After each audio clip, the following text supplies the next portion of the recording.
अगर आप इसमें थोड़ा खट्टा मीठा जायका पसंद करें, एक दफ़ा बना के रखें, 1 महीना 2 महीना भी फ्रीजर में पड़ी रहेगी तो ये खराब नहीं होगी। अभी जैसे ईद का सीजन आएगा तो ईद के सीजन में ये बड़ी काम आने वाली रेसिपी है। धनिया पुदीने की चटनी बनाने के लिए हमने 1 गिट्टी पुदीना ले लिया है, इसको अच्छे से साफ कर लिया, पत्ते इसके अलग कर लिए, अच्छे से इसको धो लिया है। उसके तकरीबन डबल जो हमने लिया धनिया को बारीक कटिंग कर लिया है।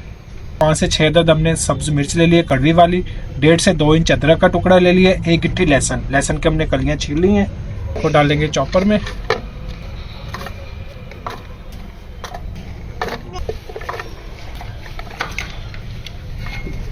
डेढ़ खाने का चम्मच नमक जायके के मुताबिक भी आप चेक करके इस्तेमाल कर सकते हैं।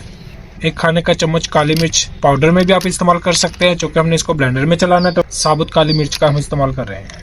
इसकी सॉस तैयार कर लेते हैं। चटनी का हमने अच्छे से इसका पेस्ट बना लिया है, अभी चटनी बिल्कुल तैयार है।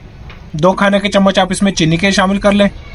जायके के लिए थोड़ा सा इसमें लेमन का जूस इस्तेमाल कर लें। इंशाल्लाह ये मज़े की चटनी है, एक दफ़ा बना के रखें, 1 महीना 2 महीना भी फ्रीजर में पड़ी रहेगी तो ये ख़राब नहीं होगी। गर्मियों में आप इसको बना के खाएंगे इंशाल्लाह बहुत मज़ा आएगा। हर खाने के साथ थोड़ी सी इसको दही में मिलाएं, रायता आपका मज़े का रायता तैयार हो जाएगा। नए देखने वाले हमारे चैनल को सब्सक्राइब करें, कमेंट्स में रहकर इज़हार करें, हमारी वीडियो को लाइक करें, शेयर करें। अल्लाह हाफिज़।